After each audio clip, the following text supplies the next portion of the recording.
What's going on, everyone? Mike Kadlick, Tayler Kyles here for CLNS Media on the Gillette Stadium game field where the Patriots just lost to the Miami Dolphins 15-10 in another disappointing defeat that has them fall to 1-4 on the season. A reminder, we're powered by Game Time and Prize Picks. Head over to Game Time, use code CLNS for $20 off your first purchase. Head over to Prize Picks, use code CLNS for $50 when you play $5. All right, Taylor, let's talk about it. Once again, the quarterback position. Like I said, Patriots lose 15-10, only score 10 points on offense. Jacoby Brissett, a disappointing performance once again, behind an offensive line that actually looked better than has been the last couple weeks. They put Demontre Jacobs at right tackle. They kick Mike Onwenu into guard. Vidarian Lowe comes back on the left side. Pocket looks pretty clean, but Brissett can't get it done again. Offense only scoring 10 points. So next week against the Houston Texans here on the same field, is it finally time for the Patriots to turn to the rookie number 3 overall pick?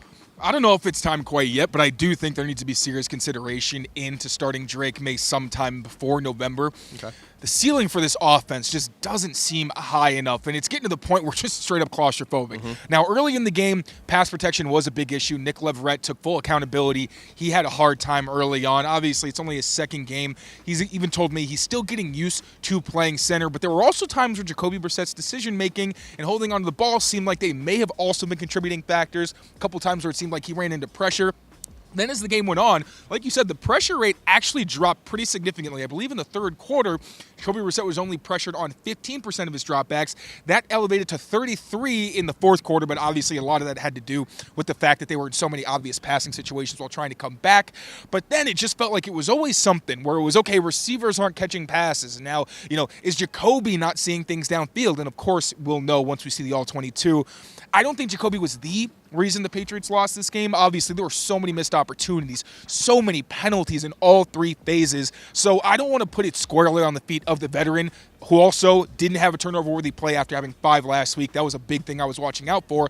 But at the same time, I don't know if he had a completion beyond 10 yards. And you just can't. That's the thing that Mayo's been saying. That's not sustainable. One, passing for fewer than 150 yards every week. You're not going to win that way in the NFL. And when you have no threat of a downfield passing attack, obviously, you guys are watching this. It just feels straining. And any time the Patriots are in the shotgun and pass is coming, no one's really scared of it. And usually if there's any kind of conversion, it feels more like a surprise. So once again, I don't think that it's quite Drake Maye time, but I think it needs to come sooner than even I would have maybe expected. And one of the reasons why you didn't want to put Drake Maye out here was behind this offensive line, not because he's going to get hurt, but because his internal clock's going to speed up, and you're going to kind of mess with his.